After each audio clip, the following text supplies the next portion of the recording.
Agora, na Educa Web Radio, Educação Ambiental, onde exploramos dicas e ideias para ensinar biomas, sustentabilidade e preservação ambiental de maneira prática e educativa. Olá, amigos da Educa Web Radio, e estamos aqui em mais um episódio do nosso programa Processos para o Futuro, seguindo o nosso programa, nossa trilha de episódios sobre sustentabilidade, educação ambiental. Hoje nós vamos falar sobre educação ambiental especificamente na base curricular. Está aqui conosco a nossa co-host, professora doutora Maria Virgínia Liatas, para bater um papo conosco. Muito obrigado, professora, pela presença. Eu que agradeço, Felipe. Vamos, então, bater um papo muito importante, até para poder enfatizar a necessidade de termos estratégias e ferramentas aptas para o ensino da educação ambiental nas nossas escolas. Tá? Excelente ponto, excelente ponto. Professora, eu sei que você, a senhora, melhor dizendo, fez a sua carreira, a maior parte da sua carreira no ensino superior, mas você teve uma parte, sim, da sua carreira na educação básica. Você é formada em matemática. Quando você estava na universidade, se falava sobre educação ambiental, conexão da sua área de estudo, matemática, da sua área de conhecimento com questões ambientais? Como é que foi na sua época, professora? Olha, Felipe, sinceramente, absolutamente nada. E eu fiz bacharelado e licenciatura. Uhum. Né? Hoje o curso de matemática está, eu digo assim, meio que esquecido. Né? Uhum. Na minha época não havia sequer um trabalho de conclusão de curso, TCC. Uhum. Tá? Eu não fiz. Perfeito, e, curiosamente, como foi importante, como tem sido importante trabalhar com TCCs para os formandos. Uhum.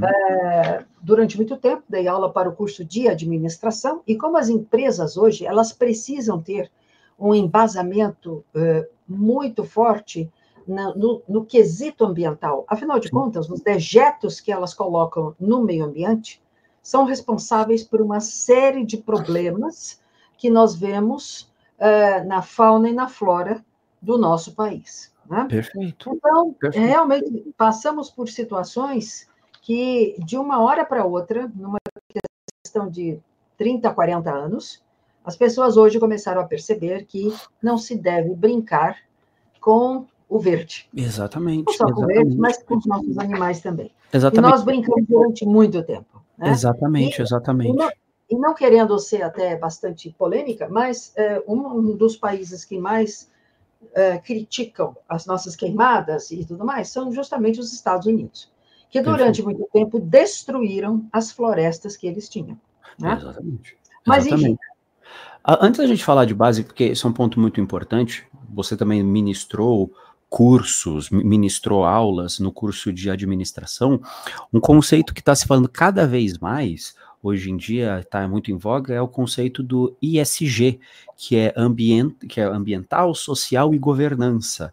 ESG, perfeito. Muito obrigado, professora. Viu como temos uma especialista aqui, é maravilhoso? O ESG, que ele visa o quê? Minimizar os impactos no meio ambiente, construir um mundo mais justo e responsável, sustentável, porque o ambiente traz um impacto muito grande nas organizações. E para as empresas fazerem essa mudança para aspectos ESG, muitas empresas ficaram reclamando, doeram no bolso deles, doeram nas estruturas mais entranhadas da governança deles. Só que no caso, se a gente tivesse isso logo de cara, futuros empreendedores, quando montassem suas empresas, seriam muito mais responsáveis, seriam muito mais sustentáveis. Então, ter isso na base comum curricular é uma forma de prevenção lá na frente. Muito mais fácil agir na prevenção, igual quando a gente está no dentista. É muito melhor agir na prevenção do problema do que apagar incêndio quando o problema aparece.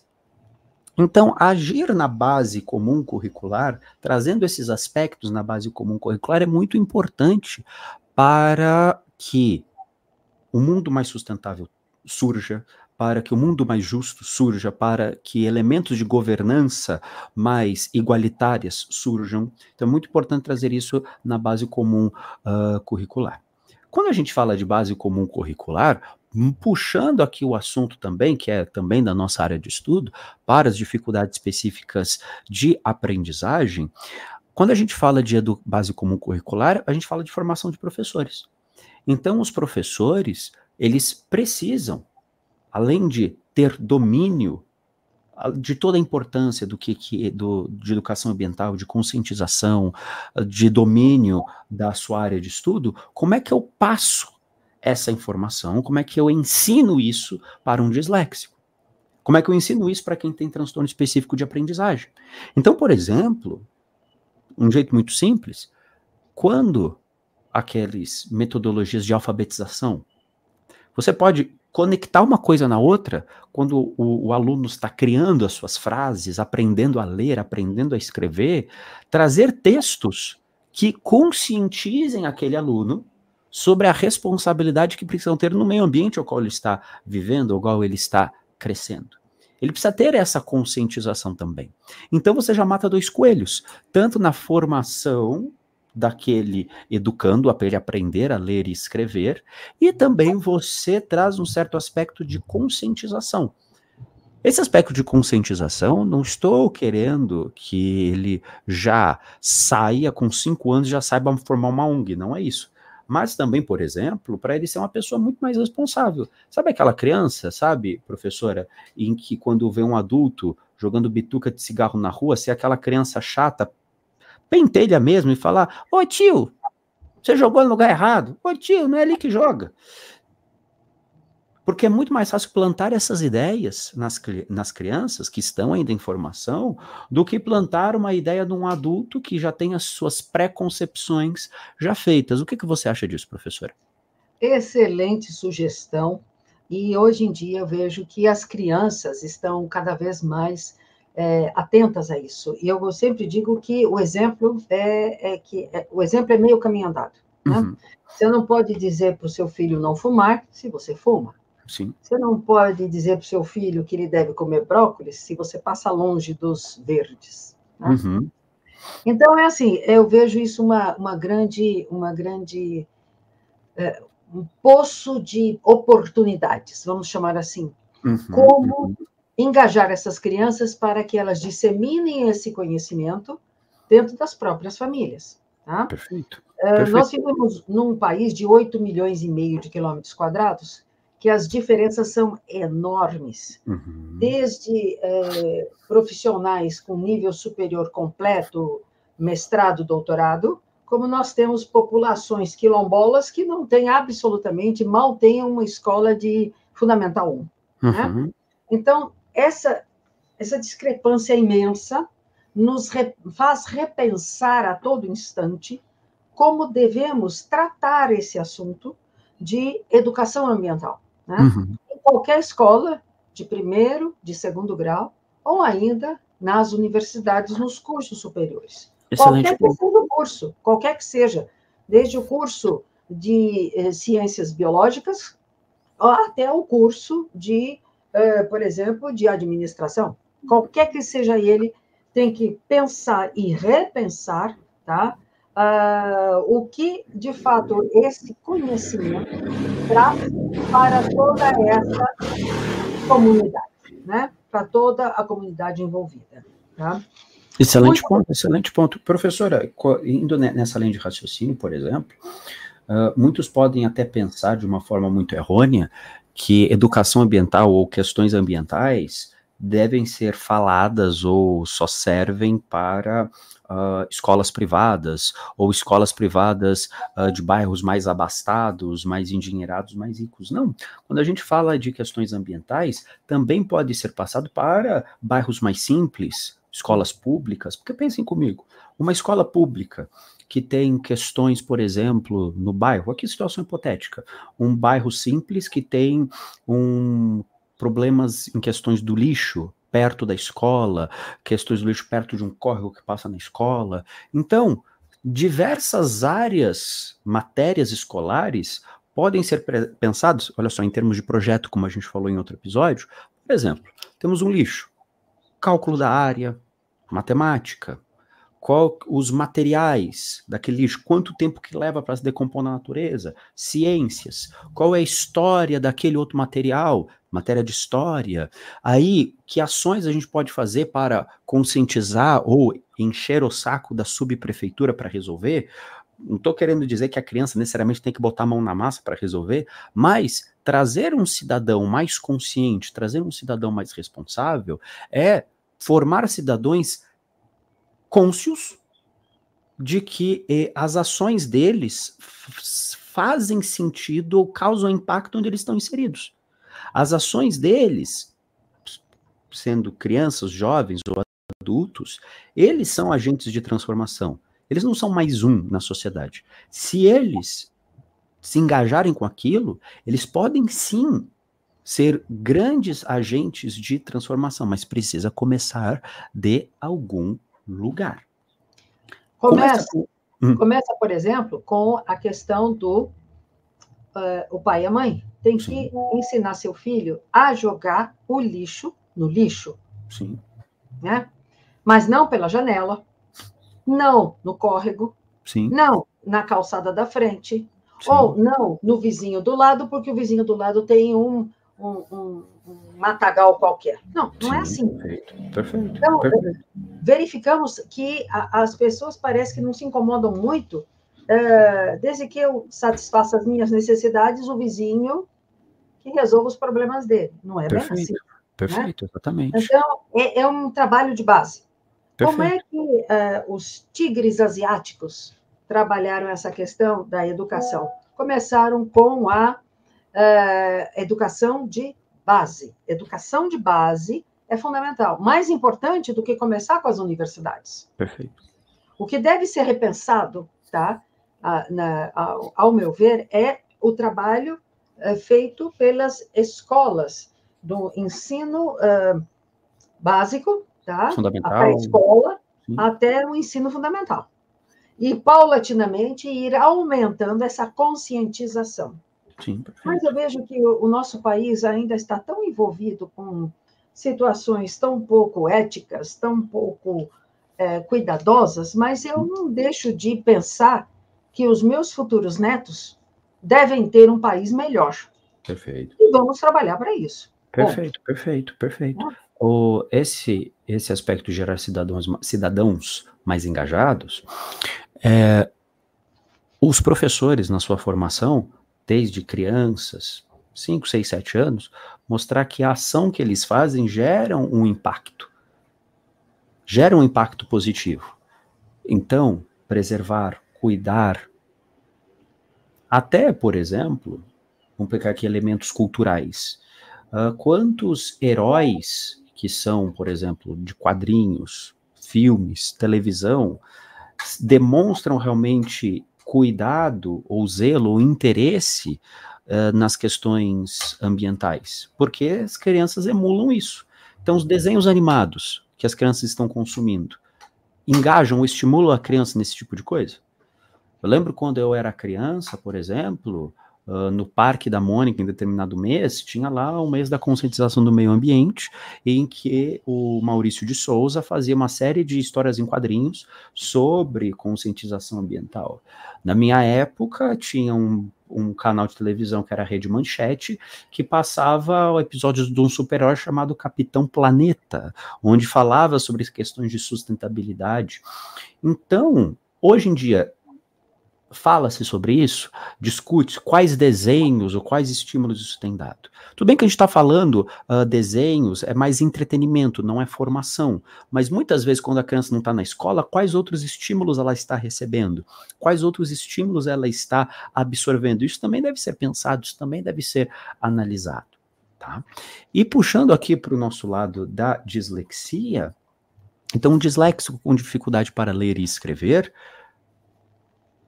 como é que eu conecto a questão de ler e escrever com sustentabilidade? Por exemplo, método de alfabetização melhor para o disléxico, método fônico. Então, eu posso trazer textos que envolvam a alfabetização e também envolvam a educação ambiental, para que o disléxico ele tenha uma certa consciência do papel dele. E essa consciência do papel dele, não estou querendo que ele seja um revoltado, não, mas um ser humano mais consciente. Um ser humano em que ele entenda que o papel, que ele entenda a preservação, a pilha do videogame, ele vai jogar onde, quando ele acabar o jogo. Então, são diversas situações que a educação não está restrita somente aos muros da sala de aula. Um cidadão consciente é um cidadão que entende que a ação dele impacta positivamente a sociedade. Igual, por exemplo, no meu projeto do Dyslexia Club. O projeto do Dyslexia Club surgiu dentro da universidade, mas cativado pelas palavras de um professor que eu tive no ensino médio, onde meu trabalho poderia gerar um impacto positivo. E, modéstia à parte, vem gerando. Então, trazer aspectos de educação de base que consequências tristes podem ocorrer se nós não nos engajarmos nisso. Voltando ao exemplo que a gente deu no outro podcast, no projeto Tamar, por exemplo, que tem no litoral norte de São Paulo, em Ubatuba, como eu disse, tem várias sessões de espécies, preservação e materiais que foram retirados do mar, lixo que foram retirados do mar. Tem também animais que infelizmente acabaram morrendo por conta disso. Tem uma seção, por exemplo, de conscientização, que é, por exemplo, um tipo de peixe, que agora me fugiu o nome, que na verdade ele é um tubarão. Só que os pescadores não vendem este peixe como tubarão, porque não seria comercialmente viável. Então eles mudam o nome para ser comercialmente viável, só que na verdade, se você está comprando esse tipo de peixe, você está favorecendo a matança de tubarões.